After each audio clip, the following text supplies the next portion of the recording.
You're watching GNN, and it's a great day for humanity because your host this week is a faceless robot voice. April is almost over, which means the month of May is almost here. E3 is also rapid approaching, and nobody can wait for the great new titles coming soon. But that's still a ways away. For now, we've got a few people to hear from. First up this week, Project Supervillain has our attention with their top 5 upcoming games for the month of May. Let's see if their list matches yours. Take it away, you two nasty dudes. Yo, what's good, everyone? It's Project Supervillain here. Once again, we're your hosts. I'm Mark Drifter. I'm Killboss. And we've got 5 new games for you guys for the month of May. Now, these games are pretty awesome. This is the month where things start to pick up in gaming, so let's just hop into it. I don't want to waste any more time. Number 5, Subnautica, Below Zero. Okay, so this game is obviously already been out for a while. Below Zero specifically has been in early access since I think 2019 actually, but it's finally going to be fully released on May 14th on Steam, Epic Games, Xbox Series X and Xbox One, PS5, PS4, and the Nintendo Switch. So the whole shebang. It's going to be everywhere. It is a first-person action-adventure survival kind of game. You know, you'll be building and crafting things to kind of stay afloat on the ocean and to survive, building different vehicles to traverse it, go into deeper and deeper depths and find exactly what you need to survive. And I don't know, do you get the hell out of there? Well, actually, not really. You've got, like, giant sea creatures trying to kill you. I mean, it is a little bit annoying to worry about eating and drinking and stuff, which is something you have to worry about in this game, but I can deal with it. It's a really, really cool game, and I think everybody should take a look at some gameplay if they're interested in the underwater and the unknown. So, like the last game, it will also feature the large open world that we're all used to, and of course there's going to be a lot to explore. You'll be scanning different things, you know, to learn about them, creating tools, like we said, creating vehicles, ways to traverse and survive. But one thing I wasn't too familiar with was actually the plot of the game. Apparently it's supposed to be very interesting and thought-provoking. Yeah, even in the first game, there's actually a hidden gem of plot and story in this game. So it appears they are continuing that in Subnautica Below Zero. So there's lots to learn and uncover about the story of your character and what happened on this planet that you're on. Crazy. It's not Earth. It's kind of like Outer Wilds vibes. Exactly. Which is another cool game you should check out if you haven't heard of that one. Anyways, let's move on. Number 4, Hood, Outlaws and Legends. So everyone's familiar with Robin Hood, I take it. This is basically taking like the dark fantasy twist on all of those tales. So you've got Hood, Outlaws and Legends coming out on May 10th. That's another one that's coming up real soon here. Will be coming out on Steam, Epic, Xbox Series X, Xbox One, PS5, and PS4. So you can even get a little bit of last-gen action in there. It's a third-person action game with a focus on stealth, a big focus on stealth. And it's also a PvPvE game, which means you're going to be fighting other players, and obviously a lot of AI-controlled enemies are in this game too. Yep. It's got this like 4v4 style to it, and it's got like a heist-heavy focus where it's almost like Payday combined with a couple other games. It's really, really cool, and I'm honestly interested to try it out myself. The AI looks to be no joke in this game. It's powerful, competent, and especially the sheriff, which apparently is an unkillable enemy himself, and he is also capable of one-shotting you. So apparently you just got to steer clear of him, except for the fact that he has a key that you need. So good luck steering clear of the sheriff because you are going to need that key. That's the whole point of the game. The first, it's kind of like a 3-phase sort of thing. First phase is both teams trying to find the sheriff, track him down, and steal the key without alerting him or being caught. Secondly, whoever has the key will then move to the vault and steal the chest, at which point the guards will be informed, and so will the other team, that you have the chest. And phase they will, 2. That's right, that's phase 2. They will go on the hunt for you. And also, if you get caught in that mode, the entire map goes into a map-wide lockdown, and things will become a whole lot more difficult for you from there on out. Which finally brings us to Phase 3. If you do manage to get the chest back to the extraction point without being caught, you will then have to defend the extraction point as you extract the chest from that area. And basically, that's one player, you know, getting the chest the hell out of there, and the other 3 of them defending him while he does that. So yeah, that's going to be an interesting gameplay loop. I'm really looking forward to see how that turns out. This has got 4 classes with in-depth customization, and when I say in-depth, I really do mean in-depth. There's like hundreds of ways to customize your guy with different variable perks, but they all base off of the 4 main classes here. It's the Ranger class, which is like the longbow sniper guy. There's another class that's the Hunter class, and they get they're like the assassin from Assassin's Creed. They get an arm-bladed crossbow, actually. These guys can come up from the front and just stab you in the face, essentially. So they get lots of stealth abilities. There's also the Brawler, which is like the melee combat specialist. He's got a giant hammer. The Mystic class, which is basically the healer or the support class for the game. They get a flail. It looks like it's on fire. That's going to be like really fun. I might even just play as a healer so I can whack people in the face with that. Number 3, Biomutant. So, May 25th, we've got Steam, Epic, Xbox One, PS4. This is kind of a last-gen game. It didn't quite make it to the new gens. It was supposed to come out in 2018. So this game's really cool. It's like a post-apocalyptic kung fu RPG. Yes. You get insane customization. Your character, when you start off, you get to fully morph their head. You can be whatever kind of creature you want to be, essentially. And it caters to several different play styles. So it's from action-oriented to more of a stealth focus. You get lots of different options there. So, of course, there are different classes, and those classes that you choose will affect, of course, your stats, but you can also acquire different mutations and upgrades, and those will give you a lot of powers and buffs to your stats and things like that. They will also affect your appearance, and so will the tribes that you join, actually. Now, I'm not entirely sure what the tribes entail entirely, if it's just your allegiance or if it's more based on your skills, but those will apparently affect your appearance and stats depending on what attributes of certain tribes you have put into your character. So that's something to keep in mind too. There is a lot of customization in the way that you play and build your characters. So there appears to be a crafting system in this game. There's crafting for melee and your ranged weapons. You can upgrade those and change them how you like. Lots of different customization options. There are certain times where you're going to have specific pieces of clothing that you're going to need to wear to get through a certain area. Like there's going to be hazards in the world, not only on enemies, but with just the world. It could be like a mist of acid fog or something like that. And you have to get proper adequate protection, otherwise you're gonna get hurt by it, or I don't know if it's just gonna kill you or mutate you.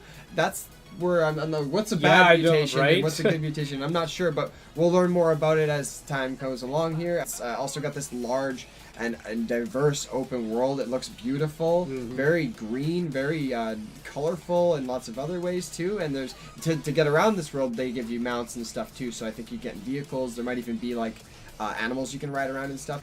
This game also features what seems to be a surprisingly robust dialogue and choice system. They've got this whole karma and allegiance kind of thing going on, and it will affect what dialogue options you get and what choices you can make, or what things that you're allowed to hear, and what people will tell you and how they'll interact with you. It's actually shockingly in-depth, and that sounds really good because I didn't know that was going to be a part of this game. Number 2, Mass Effect Legendary Edition. We're finally getting the re-release of the hit trilogy, Mass Effect. I love this game. I'm a huge fan. I'm actually one of my favorite games of all time is Mass Effect, the whole trilogy. And it's coming out May 14th, so it's going to be on Steam, Origin. What is that? What's an Origin? EA's shitty store. And then obviously Xbox One and PS4. So, I mean, the obvious thing to talk about is the visual upgrade. That's what a remaster is. We're gonna see upgrades to not only the graphics but load times, mechanics, so the AI won't just charge straight at you. Apparently you're gonna have them hide behind cover and stuff like you would expect. The first game was really messy, guys, so a lot of things from Mass Effect 1 are getting fixed. So yeah, beyond some of the visual elements and the load times, other things that they are improving, there will be no more class-based weapon restrictions, which will be nice. You can just pick up guns and start to use them. They're also improving the inventory system. The UI is getting some tweaks. They got a bunch of glitch and bug fixes coming up because games that are that big, they are bound to have tons of bugs, glitches, all kinds of other things, abnormalities that you don't want in there. This is stuff you'd expect them to fix. This is what you'd want them to do, but they don't always do this kind of stuff. I know. So it's good that they're actually going to go through and make sure it's up to a more modern standard. Auto-saving's more frequent. There's more balance, actually, between the Renegade and Paragon systems, which apparently is actually going to be a really good thing. Another thing that they have rebalanced in this game is the galactic readiness. so you won't actually have to play the multiplayer modes to get the best ending as you would have had to in the original version of Mass Effect 3. Let's move on to the last one. Just kidding. It's our honorable mention. Resident Evil Verse. Or Reverse. What is it supposed to be? Anyway, May 7th, it's coming out with the release of Resident Evil 8, which I'm sure you figured out as our number one. No spoiler. Spoiler yeah, like, alert. frick. It's coming out on Steam, Xbox Series X, Xbox One, PS5, and PS4 alongside the game itself. But this is going to be like a spin-off thing. This game is really, really stupid looking, but also really fun looking. I don't know. It's like simple, goofy fun. There's no. It's just a deathmatch between all of the Resident Evil characters. You start as a human, you collect some virus samples, and if you got enough of them when you die, you turn into a really awesome BOW. If you don't got enough of them when you die, you turn into a shitty BOW, and that's just kind of how it works. You can be a hunter or you can be Nemesis. So you better drink all of the T-virus. Yeah, go find it and drink it all. That's literally what this is. It's the characters of Resident Evil doing the thing that they would never do in the actual games. Yeah. They're like fucking just. It's a 5-minute deathmatch. That's it. 5 minutes, kill each other. You start off as humans, you kill someone, they turn into a BOW, and then they have obviously more powers to kill you, so you better run away at that point. They just, that's it. You know what? Like, it looks pretty fun. We might try it, because we're going to be getting Village, which, like, let's just move on to that one, because, like, that's what we really want to talk about. We want to talk about Village, like, right now. Number 1, Resident Evil 8 Village. Yeah, so, I mean, Resident Evil 8 Village, of course, this is going to be our most anticipated release for May. We're huge Resident Evil nerds around here. We definitely want to get our hands on this shit, and you can too on May 7th. It's coming to Steam, Xbox Series X, Xbox One, PS5, and PS4. So again... Did you say Penis 5? It sounded like I think he said Penis 5. I said Penis 5? Anyways... It's probably because I was thinking about dick. Capcom published and developed this, obviously, and this is a few years after Resident Evil 7. This is taking place, and you're following Ethan Winters still, and so apparently you went off and had a family with Mia and a little baby, and Chris is like, yo, fuck that. This is mine, and he takes your kid. It's mine now. That's all you. That's my pop. I'm bringing it to Romania. Okay, well, I'm taking yours. Okay. Where are you bringing it? California? I'm not going anywhere. I'm just staying here because we have to finish this video. Okay. So yeah, you're in some sort of like remote European village. It looks like in possibly Romania. In the dead of Ethan Winter time. Ah! And shut up! It was supposed to be a sly joke that nobody caught. There's werewolves. There's vampires. There's sexy vampires. There's a crazy cult, and you have to save your daughter. So have fun. That sounds like a fucking adventure, like party. For real, a party. So just like the previous game, it looks like the modern Resident Evil titles are sticking with the first-person perspective, which I am okay with. You give me Resident Evil in third or first person, I'm gonna play it. That is totally fine. This game does look like it has slightly more of a combat focus. Again, it takes a lot of pages from Resident Evil 4's book, so we're gonna reference that a lot here. But it does have slightly more of a combat focus, it seems. There do seem to be a lot of improvements when it comes to the gunplay and weapons and how you use them, which is okay. I mean, I'm fine as long as they keep it with the survival elements too. Like, it's not just, you know, easy fucking kill everything that moves kind of thing, like just guns blazing all the time. I'm fine with that. You keep it in that horror realm and we're good. But they also are going to be bringing back the inventory system from Resident Evil 4, so that's a welcome return, because I always wondered why an egg takes up the same space as an AK-47, so I'm glad to see that, yeah, we're actually getting a inventory system that makes a lot of sense. Was waiting for them to return to that. And also returning from Resident Evil 4 is the Merchant, or the Duke. So, you know, you will be spending currency from the enemies that you drop. You'll pick that up from them. Then you'll get access to the shop and the gunsmithing. You can buy supplies, and you can even buy upgrades from him. They're also going to be adding hunting to the game, which I thought was a kind of a cool and weird addition. I didn't expect that, but you're going to be able to kill animals and gather their meat so you can eat it later, or trade it into the Duke for upgrades, apparently. So that's pretty cool. This is going to be a weird system that you, I guess, won't be too familiar with this, because they had the Duke in Resident Evil 4, right? I didn't play. Well, his name wasn't the Duke, it was just the Merchant. They had a Merchant in Resident Evil 4. Yeah. So that's the one I didn't play, sadly. You played that one. Yeah, that was a good one. Alright, well, we don't know much more about the game, as we are actually trying to keep it a secret for ourselves. Really excited to play it ourselves. We're going to be playing it on our channel. We're doing a Let's Play of it. We do a Let's Play of all of our Resident Evil games. Yeah. So we're excited for this one, and we didn't want to spoil it too much for ourselves. But this is kind of the gist of it. Well, you won't have to wait too much longer, guys, because May 7th is coming up really soon, and we're going to get our hands on this game ASAP. Hells yeah. That's going to conclude the list, though, guys. There's 5 games, and an honorable mention, as always, to show off to you guys. But May packed a lot of heat. We had some really cool games this month coming out, so I'm really excited to try them out, and I'm excited for the future of this year, because, like, if this is the start of the year for gaming, I'm excited to see what else comes out later on, too. Right, like holiday season might just be lit. Okay, so make sure you guys tune into the rest of the show. Don't peace out yet. We're not done. There's still more stuff to talk about.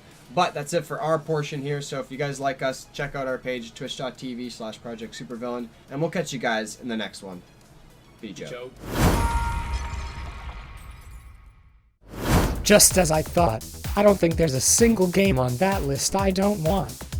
You know what else I want? Your submissions! If you want to see your clips and sweet tricks aired live on our show, make sure you submit your videos to info@nesthq.online. For those that didn't hear me the first time, that was info@nesthq.online to submit your videos. Speaking of submissions, I hear Richard Lazagnan has some great info on Aimlab gaming tied with Siege. Let's give this segment a look.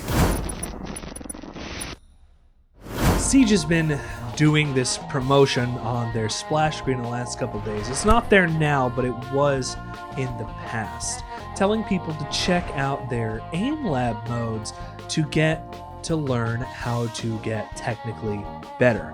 I don't mean this as people will kind of play better after this. I mean in the actual real, this will make your technical skills go up sort of way. And after seeing it bounce around my screen for the last couple days, I decided to give it a try and to see if it's actually worth using at all. So this video is not about Rainbow Six Siege for once. It's actually just about Aimlab. Let's go. Each of these training modes seen here today are done on parts of a recreated version of Oregon, with one exception, which is important for a reason that I will touch upon later. First up is Siege Audio Spatial Test 45, set in Meeting Hall. The whole point of this one is to challenge your hearing and to respond in kind, as a shot will ring out and you'll have to listen and choose the ball that the shot came from. It's kind of neat from an audio perspective, but keep in mind the sound propagation here is different from that in Siege. And understand that you'll likely get more than a few wrong, especially if your audio setup doesn't include a good set of headphones with surround sound, which is not an uncommon thing these days, but you'd be surprised. It's an interesting test, but for the most part, the shot indicator will do a better job in a real game.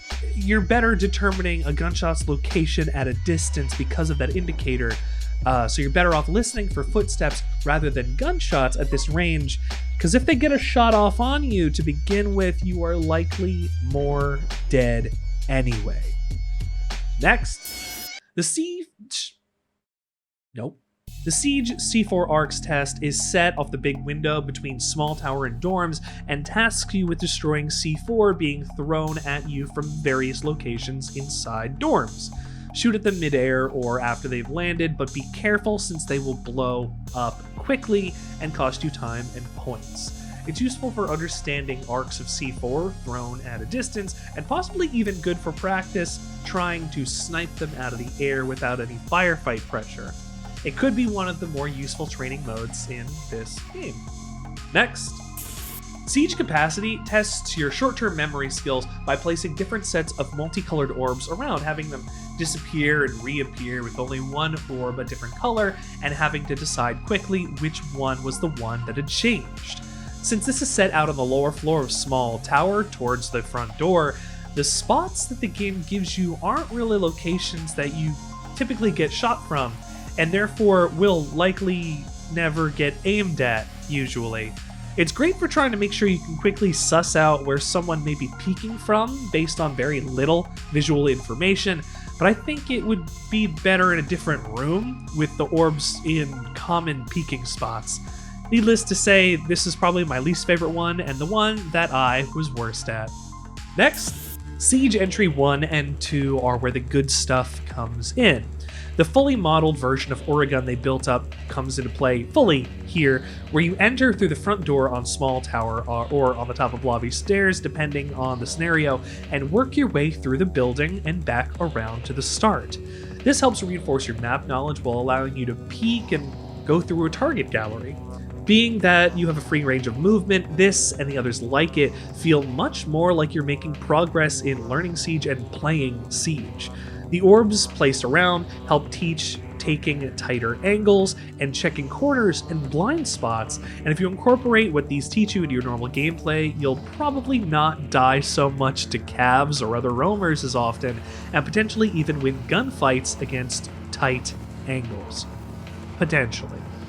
Next, Siege Lean Peak is the second to last mode available and is set somewhere on construction site. This mode allows you to lean back and forth around a pillar to acquire and shoot targets at various ranges. It won't make you peek like Bolo or anything, but it'd be good to have a trainer available to help you peek, find your target, and click their head in a game very focused on one-shot headshots, so I think this can be a very good help. Next.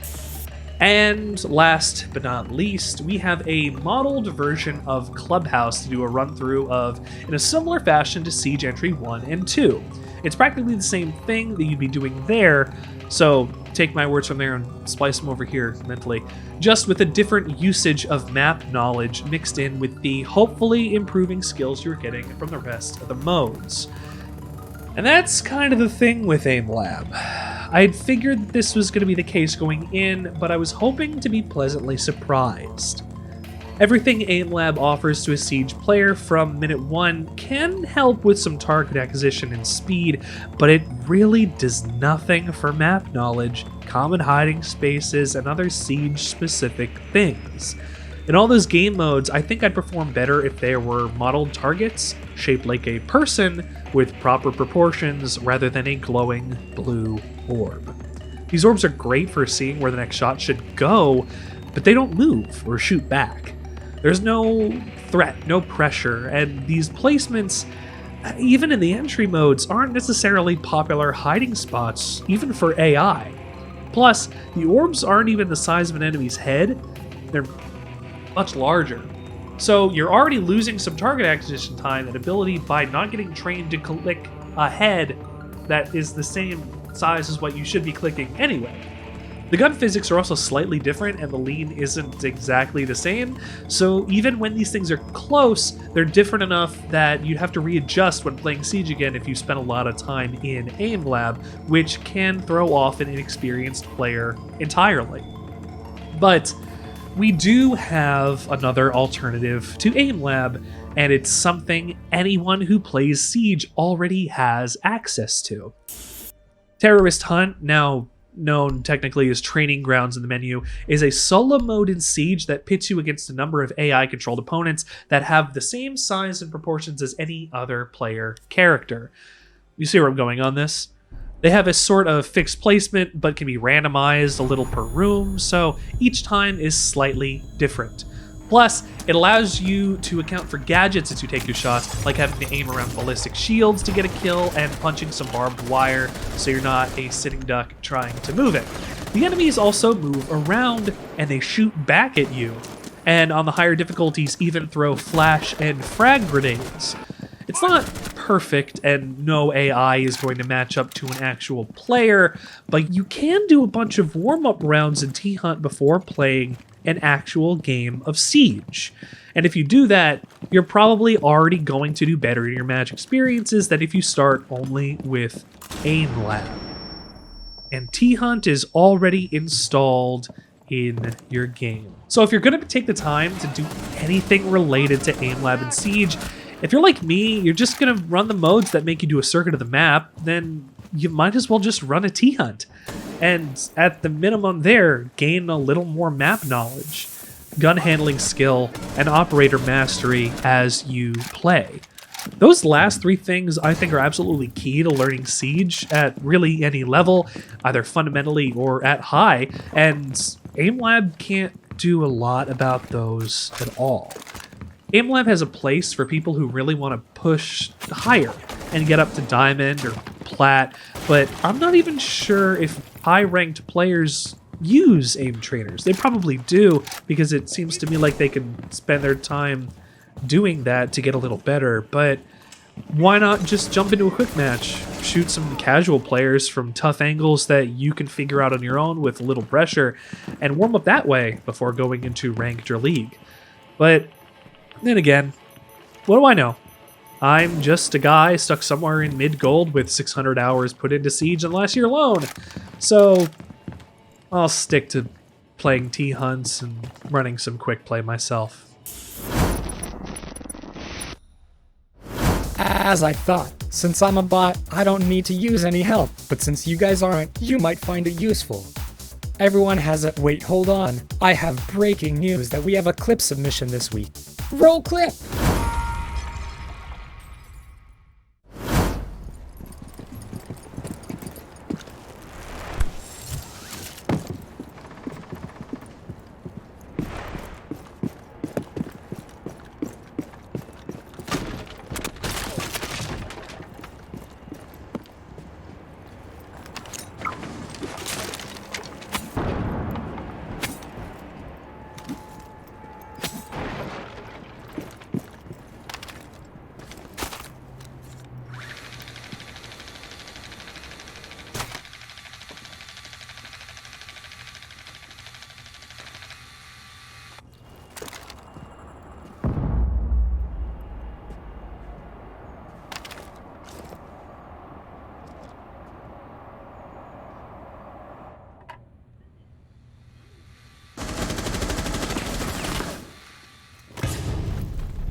And you guys never fail to impress with your submissions. Don't forget to send those in to info@nesthq.online.